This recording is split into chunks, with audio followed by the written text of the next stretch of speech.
Hey, today I'm going to break down the Jet Business's viral formula that they use on TikTok to reach hundreds of millions of people. Whether you make content for a brand selling expensive products or you're the one physically selling the product, this will just be a blueprint on how to start making content. I'll cover why your audience is actually the general public, how to choose someone to be the face of your brand, what type of content to make, and how to optimize that content for views. Okay, so to start with, why is the general public your target audience, even though you're selling very high-end products? Well, your target audience isn't actually those super rich people, but it's the people around them in their circle. But to reach them, you have to make your videos easy to watch, engaging, easy to understand for the general public so they can push that video out to the people who you're trying to reach who may potentially buy your product. In my case, I make TikTok videos breaking down viral formulas, and my target audience is business owners who might see my content and think, oh, maybe he can help me with content strategy and making videos. But I have to make it easy to understand and make sure that the general public cares about it, because they're the ones that are going to push the video out to thousands of people. And within those thousands of people, I'm hoping that a couple of them are business owners. But if I just said, hey, this video is for business owners only, the business owners wouldn't see it. You just kind of have to take that idea. Like, you want to push your video out to as many people as you can, even if they're not directly your target audience. Another thing this will do for you is just give you credibility. If you have a lot of followers and a lot of views on your videos, if someone does show their friend who is ultra rich and might be able to afford the product that you're selling, and they say, hey, look at this guy, he's got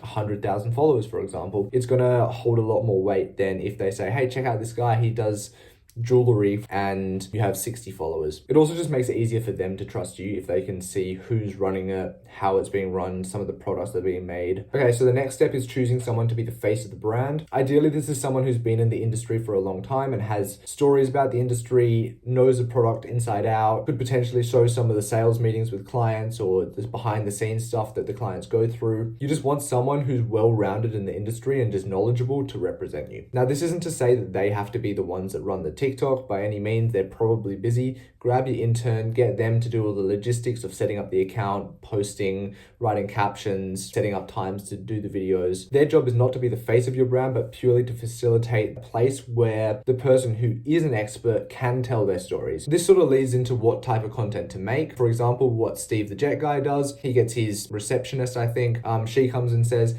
hey, Steve, what is the most expensive jet you have? Can you be a partial owner? Sort of feeding him questions that the general public might want to know about the jet business and letting him just have the stage. So you could do something really similar with that. Just facilitate by simply asking the person who's the expert, hey, what's the time you've almost lost your business? What's the process behind making whatever you're selling? So you could have your intern just come and ask those type of questions. Anything that that person might have some stories about. So how I would make the content is ask the guy first, hey, what are some really cool stories that you want to tell me about? And then ask the questions to get those answers. Another positive that will come from this is people will start to recognize your face and know what type of video they're about to watch. So for example, with Steve, the jet guy, as soon as they see his face and hear his voice, they know it's going to be a video about jets. They like the videos, they know what to expect. I forgot to mention another really big selling point with the type of content that you make is just showing people stuff that they've never seen before. So obviously with the jet business is really easy. No one's ever seen the sale of a private jet. But an example for a smaller business is a coffee shop does coffee and Sprite, and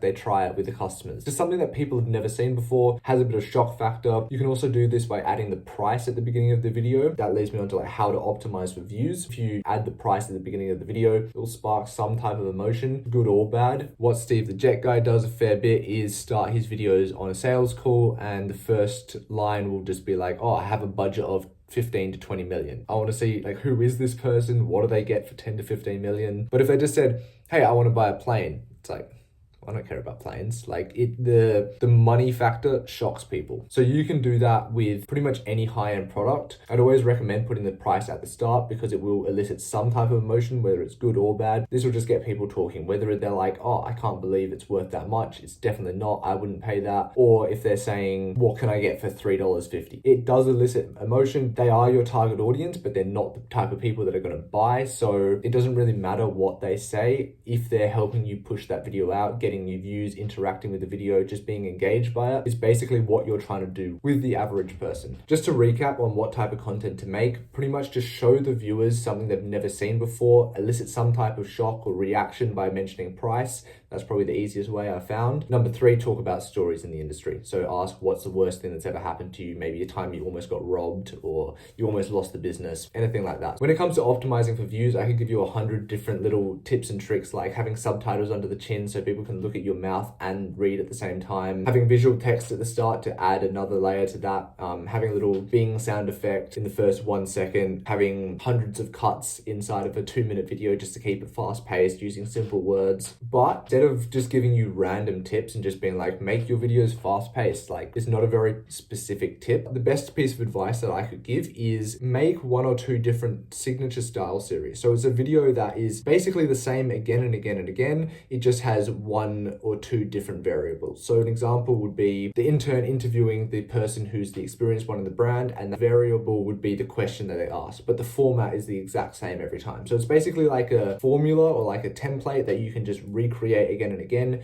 with 1 or 2 variables switched out. If you can think of a signature style series, the idea is that because it's such a repeatable video, that you can make tiny little changes to maybe the hook, maybe the location that you're in, maybe the shirts that you wear. All these things can be like just tweaked and optimized, rather than if you're making completely different videos, it's very hard to see what worked in that video. This isn't to say don't make different types of content because of that reason. Like, still do whatever you want, make lots of content, it's good for your account, but it also is good to have at least 1 signature style series which you can then come back to again and again and again and start to just tweak little things and optimize that for views. If you have a business of your own and you want any specific advice or just some help coming up with content ideas for a signature style series, or even if you want me just to have a look at your current account and just give you some tips and tricks on what I would change, feel free to give me a message on Instagram. I'll link it below. I will make a video about it, and yeah, completely for free. I like doing it because it shows my expertise in different niches and that I can give specific advice to business owners. So feel free to give me a message and I will make a video response to it. Cheers. Thanks for watching.